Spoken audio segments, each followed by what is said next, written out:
Okay, hey, thank you so much for visiting my website. You know what, I brought one of these along today for a very good reason.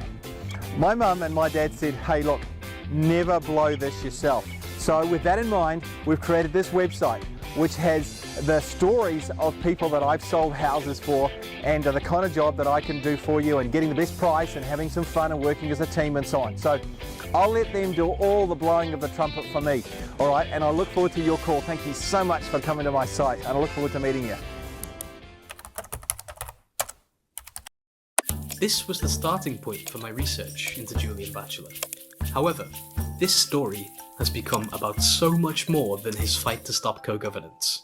It's 7 o'clock, the polls are just about to close and your votes will be counted. Our story begins in 2008. John Key's National Party are elected to lead the country. Tikitane topped the charts with Always on My Mind, and while the Pope was on the road making appearances for peace, another man of the cloth was making moves in the far north. Millionaire preacher Julian Bachelor purchases 3 blocks of land in a small coastal settlement in the Bay of Islands called Rāwhiti.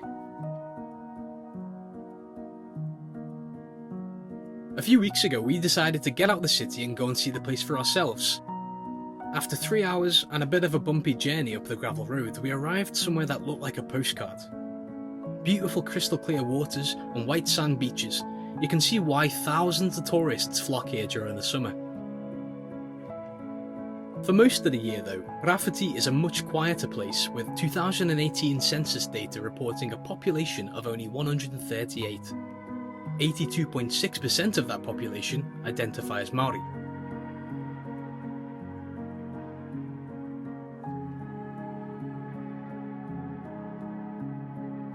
Only a few minutes down the road, you'll see the Great Wall of Rāwhiti as it's known locally. Julian Bachelor's 3-metre high retaining wall.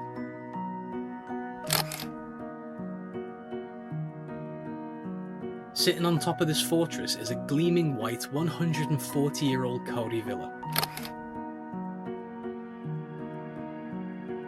The house was in a dire state when he first purchased it, and the restoration project was extensive.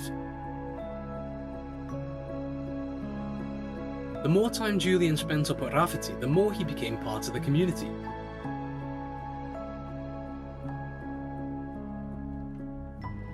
Fast forward to 2023, and Julian is touring the country to warn New Zealanders of the perils of the Maori elite, citing his relationship with the community of Rāwhiti as the trigger for the movement.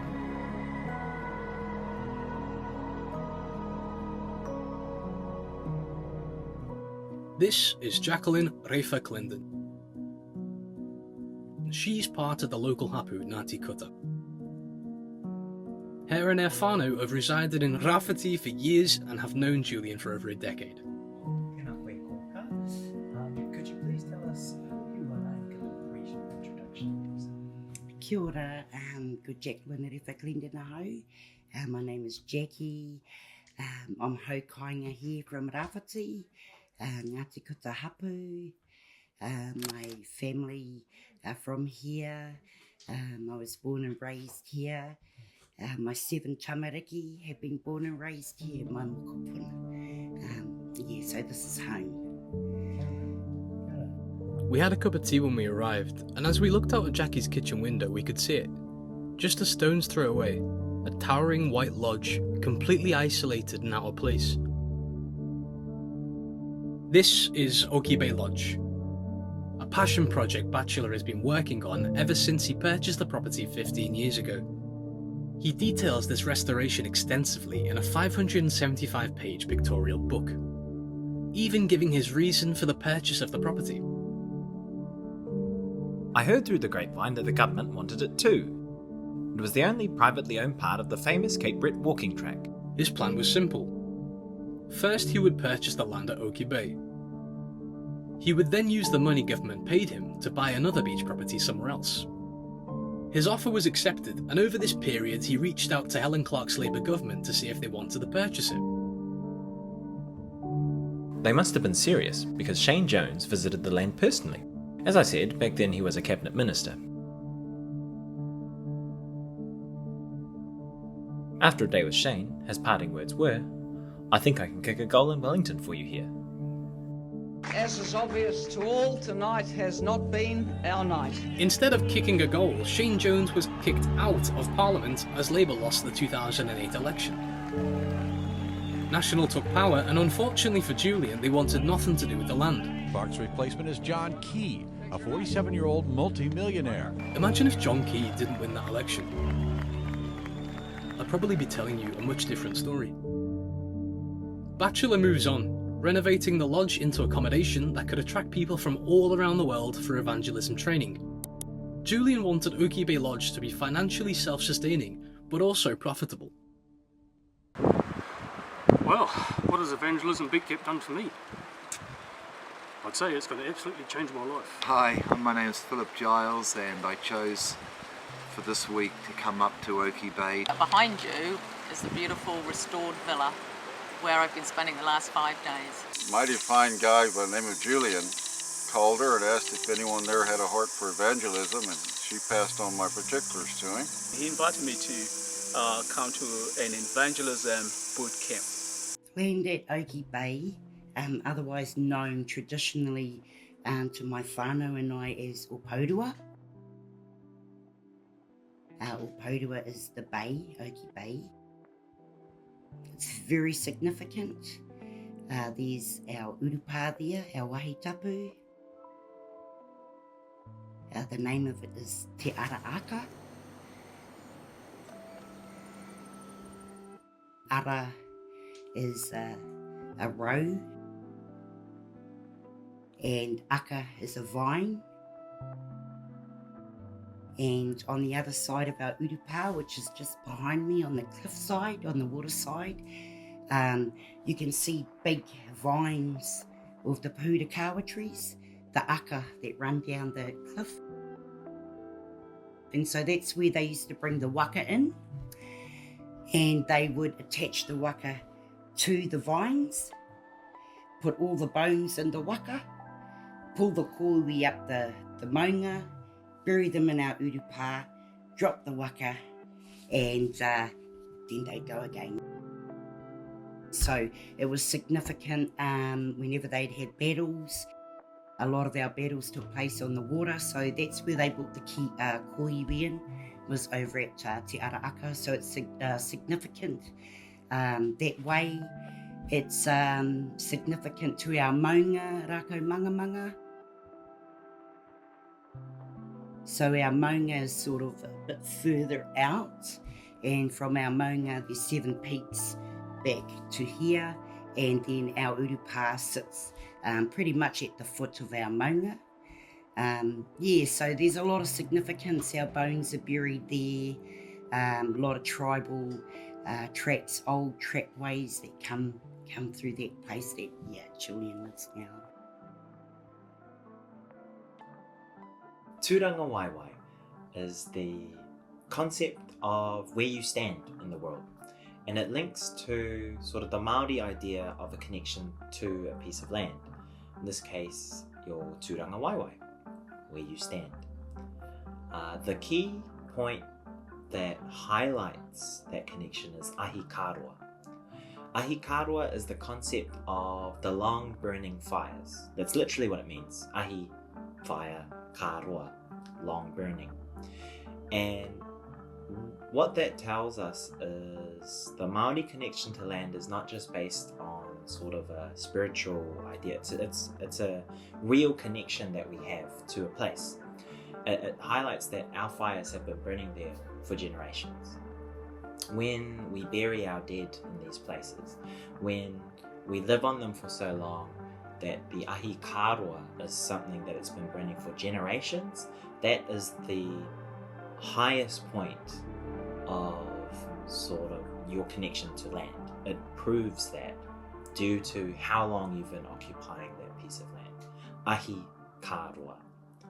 And so it's not just about the fact that your fires are burning there, but that they have been burning there for generations, and they will continue to be burning there long after you're gone, long after you're buried where your ancestors have been buried. That is the concept of ahi kārua.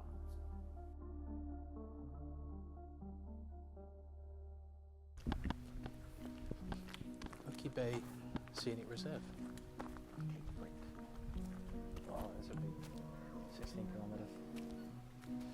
16 kilometres. Yeah.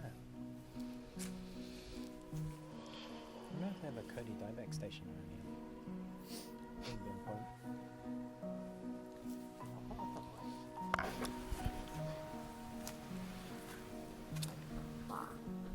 Ah, it's so lovely. So this is where she was when she was talking about the plaques were buried. The plaques. Yeah. So Jackie said that the plaques were buried here. It's the plaques that were put up for a memorial of the people that put the track together. And apparently Julian, somewhere here, buried all of the plaques. I find a plaque, one of the original plaques that belonged on this fence line, where the original kauri were planted to recognise in honour of those whānau tangata whenua haukainga who built the new track. The feeling that Julian Bachelor might come out of somewhere and start speaking to me is so funny. I have been watching this man for weeks. I've been researching this man for weeks. And if he pops his head out of his house at some point to talk to us, I do not know what to say. Recording footage from walking down the path, just in case, Lewis, you want to know what the fuck this is about. I'm talking to myself as the editor, because I know that I get confused in the editing process when I'm like, where did that sound come from? What bit of the video is that for? So this is currently me walking down the path. Walking down the pathway, the public pathway, which exists between Julian's blocks of land, which landlock the Urupā. I mean, I get why he's picked here. Fuck. Do you reckon he just maybe doesn't respect native people, perhaps? I think it is that, yeah. Oh, damn. What a guy. It's been a while of me researching this. I think I've come to the conclusion he doesn't like Marsh. Okay, so back down the path.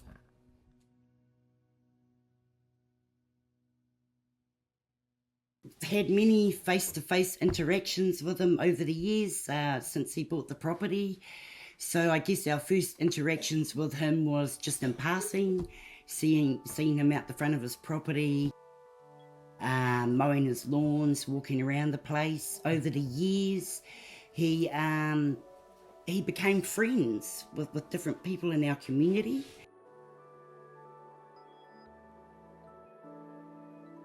Prior to the breakdown, life was normal.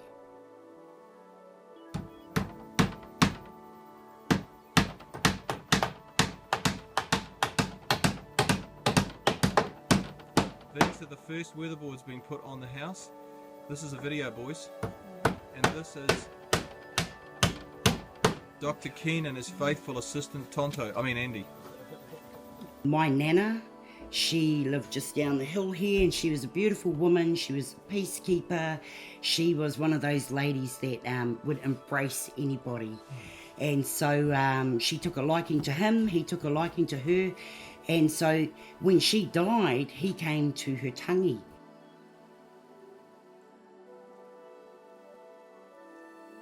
So yeah, he's been to the marae many times, seen him there, say hello. Our people are pretty respectful to him because he's manuhiri at a tangi. You know, as manuhiri, we treat him with respect. So at that time, he hadn't really done anything in the community.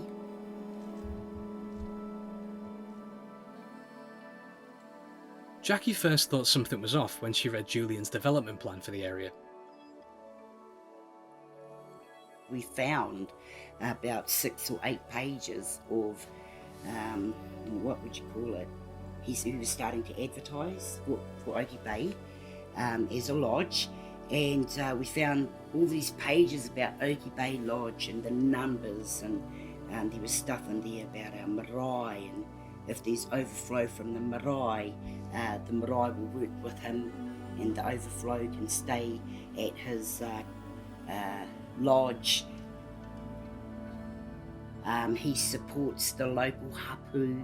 He'll open up his property for a campground. And when we were reading this, we thought, because it seemed like he'd had a meeting with our trustees and that they'd organised all this stuff. And it turned out none of it had been run past our trustees. He actually had gone into our Hapu Environmental Management Plan, taken out some information from that, the numbers, how many overflow we get and how he could accommodate that, and he put it all in part of his plan. So that was a big alarm bell. Under customary law, Ngāti Kuta view themselves as kaitiaki, or guardians of the land. They take on the responsibility of ensuring the land, most of which is Māori owned, is cared for appropriately and not exploited.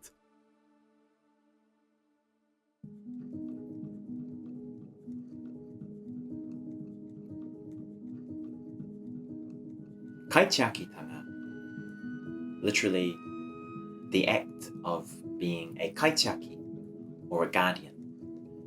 It's about the connection that we have as Māori to a piece of land. It's about the act of caring for it, intergenerationally. That's the biggest point. It's something that goes back generations to our arrival and hopefully generations longer as we continue to live and look after the place. It's kind of different to ownership, because ownership is something that occurs within your lifetime. And it's limited to that, because once you die, what you own is no longer yours. It's gone, whether passed on to your kids or sold off to someone else.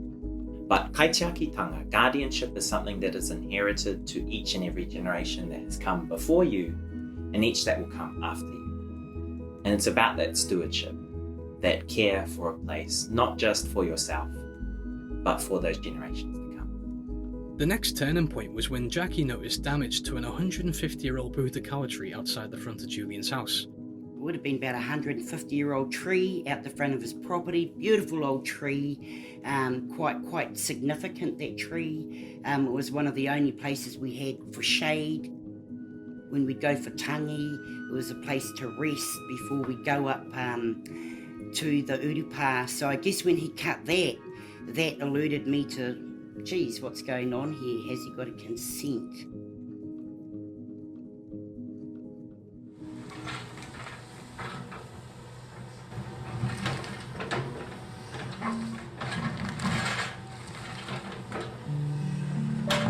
And at that very moment, we heard a loud whack. From outside in the fields came the sickening smack of an axe on a tree.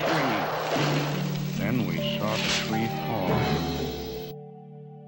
Just look how big the tree at the front was. It was huge and blocked our view of the sea. So we trimmed it. Some local Maori were very upset about this, claiming the tree was theirs. After cutting the tree down to half its size, he later dug it up entirely from its original location at the front of the property, away from the community it served for over a century. To Julian, Māori had no basis for grievance.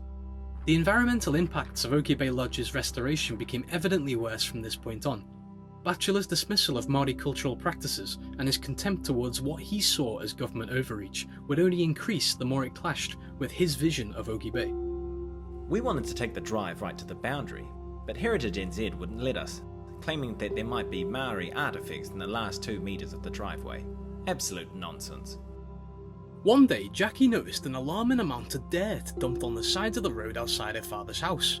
Not long after, she found out that Julian had dug into a cultural heritage site which had the potential for koiwi to be found. I noticed about 2 or 3 truckloads of dirt had been dumped out the front of my dad's property. We just over the next bay around from the marae. I'm not matakite, I'm not a seer, but for some reason I knew there's something wrong with that dirt. That dirt shouldn't be there. Who the heck put that dirt there? So I started asking around, what's the dirt doing out there? And because it was out the front of my father's property, I thought, I've got every right to ask. And so when I was told, well, Julian Bachelor needed a place to dump the dirt. So I said, you mean that's dirt from around Julian Bachelor's? Heritage New Zealand defines an archaeological site as a place associated with pre-1900 human activity, where there is evidence relating to the history of Aotearoa New Zealand. Destroying a site could lead to prosecution and a fine of up to $100,000, and modifying one could incur a $60,000 penalty. At the time we didn't know it, but he dug into a cultural heritage site, and there was potential for bones that had been in that site and dumped out the front of our property. We thought that he would have got an instant fine, but yeah, he didn't get fined for that. Council Heritage New Zealand in the end accepted that it was an accident, that he modified the site, and like I say, he got a accidental discovery protocol, which is a permit to go back and fix up that site. He ended up paying just $3,000. They can just keep digging up Rāwhiti and just go and get an accidental discovery protocol, and that covers them. The biggest red flag was yet to come though. In 2015, construction begun on the Great Wall of Rāwhiti, a monstrous retaining wall built at the front of Bachelor's property. The main environmental impacts, so when he put that wall in, so the legal height under the Whānau District Council district plan, I think it's 3.5 metres, that's the legal height of a retaining wall within the roadside reserve. Now that is 4 metres high. It was built with the intention of replacing an old one that had previously collapsed. However, the new wall was significantly bigger and extended further out towards the road reserve. When that wall went up, like I say, there was one collapse across the road, a little collapse, and we had a little rock wall.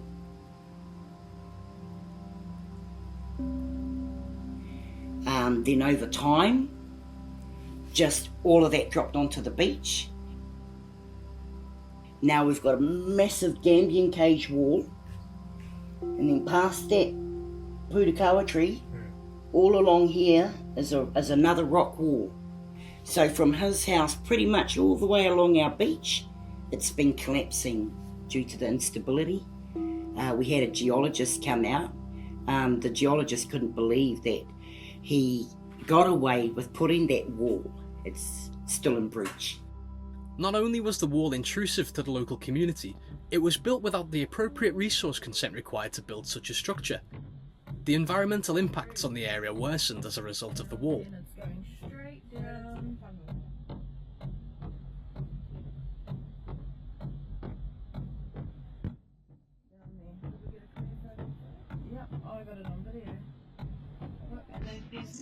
The water doesn't look like that anywhere else.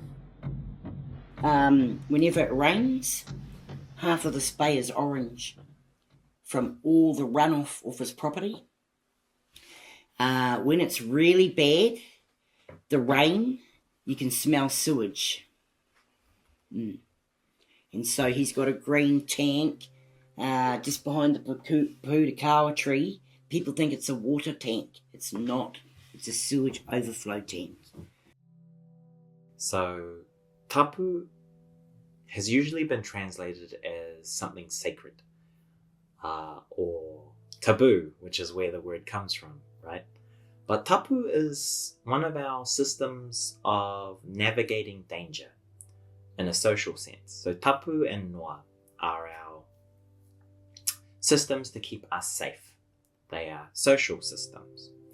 And they're how we navigate things that are dangerous to us. One example of tapu is washing your hands before you eat food, because we've connected the dots of uncleanliness and hurting yourself, whether you get sick or you die from eating something bad because you haven't washed your hands. That sort of stuff is an example of tapu. Another big example, of course, is when it comes to navigating where we bury our dead, urupa, right?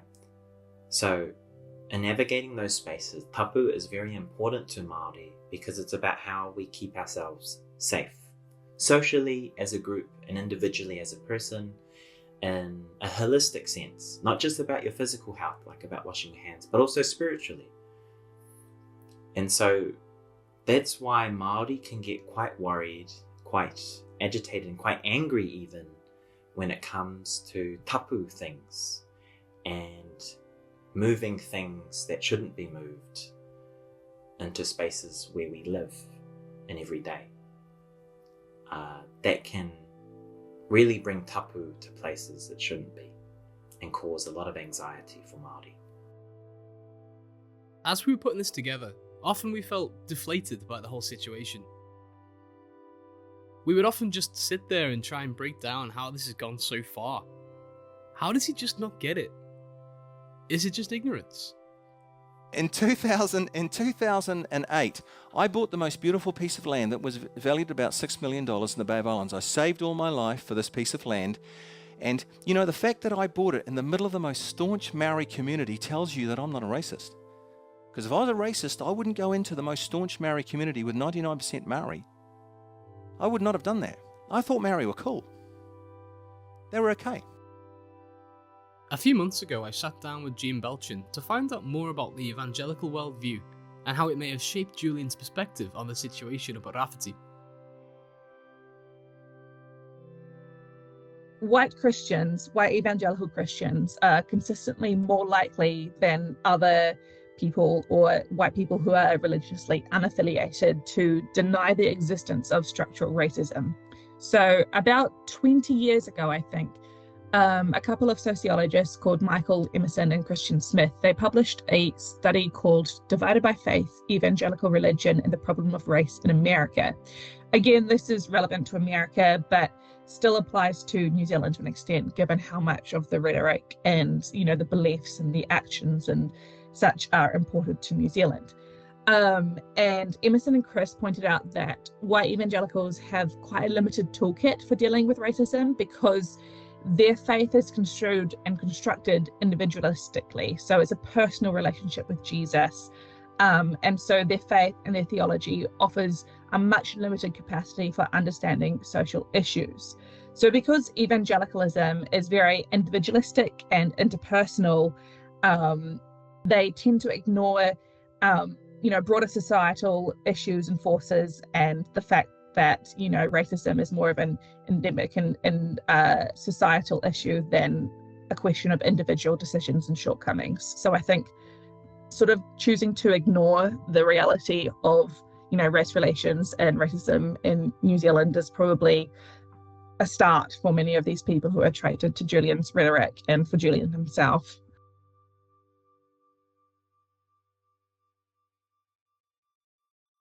The final straw came when Julian moved the track boundary pegs and destroyed native trees and multiple memorial plaques that have been on the path for decades. So I've just come over to the track and quite sad. This is the plaque that our tangata whenua haukainga ahika erected. We had a ceremony back in 1994. We had memorial plaques when they cut the track out to Cape Brett, out to Rāko Mangamanga. And the memorial of that, each of the guys that cut the track planted a Kōri tree leading up to the Urupa, and they had names, plaques with their names on next to it. Well, he ripped all of those out. And so, that pretty much caused a bit of angst in the community. All those plaques need to be brought out of that dirt. Otherwise, he needs to replace each and every plaque that was lining this fence line, because they were put under the dirt. You know, how disrespectful. Who would do that? You know, Māoris know you don't tutu with stuff like that. And for a man of the cloth, he's done nothing but offend our people.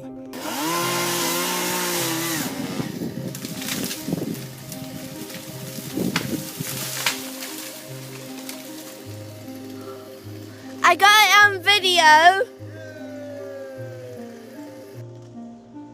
By this point, the community was angry. Bylaw breaches, work done without consent, and serious adverse effects on the environment and Wahitapu. This started in 2013. It started off with a silly bloody Great Wall of Rāwhiti, then it went to a pūtakawa tree. And since then it's just escalated. Get angry, whānau. Ask questions, go see the man, ask him. In response to a lot of the stuff he was doing, a lot of our whānau got angry.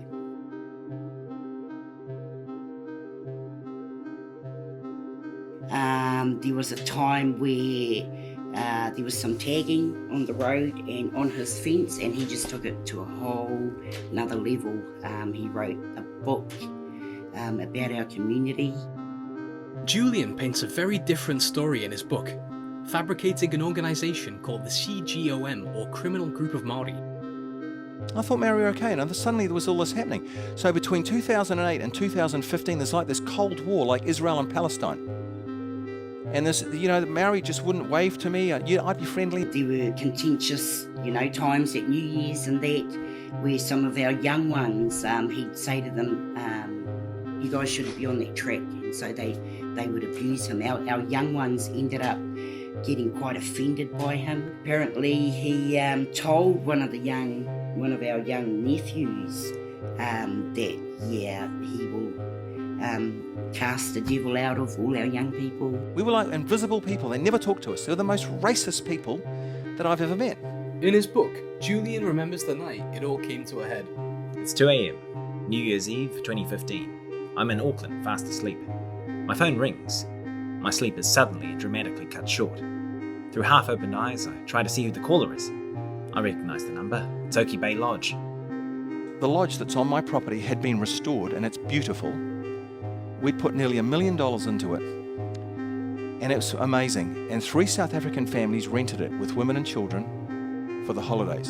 In the book, he made statements that, we were blown away and shocked by. I said, "Heck, what's going on?" I was in Auckland. They said, "We're having a home invasion. Maori are smashing all the windows. We've got women, children wetting their beds and screaming. Women are terrified." I said, "I'll ring the police and I'll come straight away. I can't do anything else. I'll just ring the cops and I'll get up there." Some of the statements he made was, our young people are wayward. Our elders have no control over our young people because we let them go astray.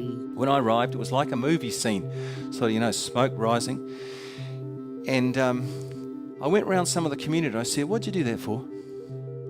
They said, "Your land's stolen." And I said, "Why didn't you talk to me? Why terrorise the children, the kids and the women? What sort of people are you? Why'd you do that?" Later, we received an apology from the Police Complaints Authority for their abysmal response. Much later, through the Official Information Office, we discovered Maori and Rāwhiti were colluding with Maori and the police.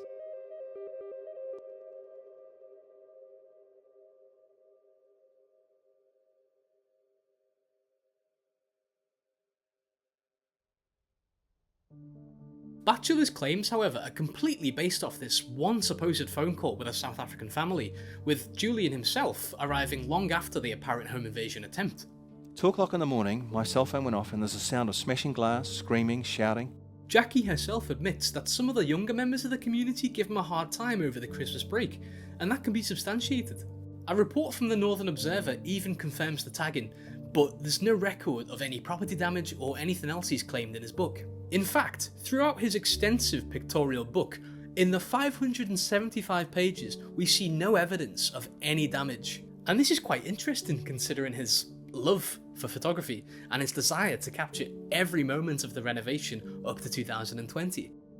And in regard to his claim that local Māori are colluding with Māori and the police, we found no evidence of any official Information Act requests ever lodged by Bachelor, and to be honest, I doubt that the police would ever admit to colluding with anyone against a member of the public. Interestingly, without this account, we're left with a much different picture, one where Julian isn't the victim, but the antagonist throughout. I think another thing to consider is the importance of faith without sight. So evangelicalism is predicated upon a complete belief in the literalism of the Bible. And so the act of setting aside reason, of faith without sight, it creates a permeability in their belief system and allows a variety of other ideas to seep through. With evangelicalism and, with much religion in general, there's this sense of patriarchal respect and implicit acceptance of what church leaders have to say. So with the Stop Co-Governance movement, you similarly have huge swathes of audiences who are completely willing to wholeheartedly accept whatever Julian is saying without any sort of critical analysis or research on their own part. The New Zealand Herald did a story of me, a big, huge thing, you know, one whole page, and they said, how did Julian Bachelor get triggered? Like, you know, he's a psychopath. He's a nutcase. How did he get triggered? You know, we need to know this. Triggered, that's the word. What triggered him? Like, cracked.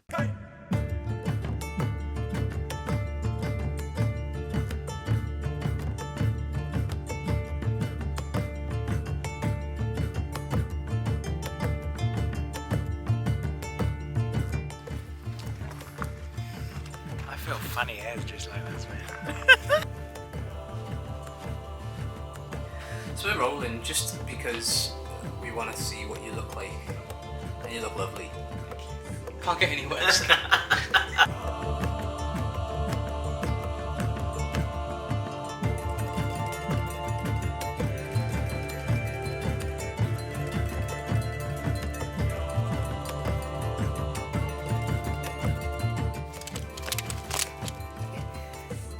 So, yeah, my own? No.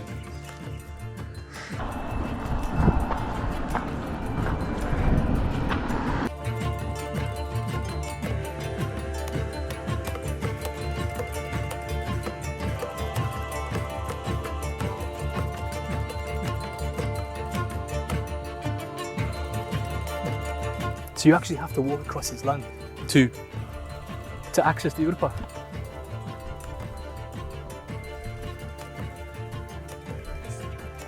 I got lost. Urupa's up there. Oh yeah. Should be the way. Do you reckon he just maybe doesn't respect native people, perhaps? I think it is that. Yeah. Oh, damn.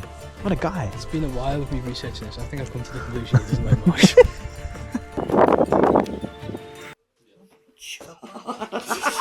I feel like such a dick! You're doing great.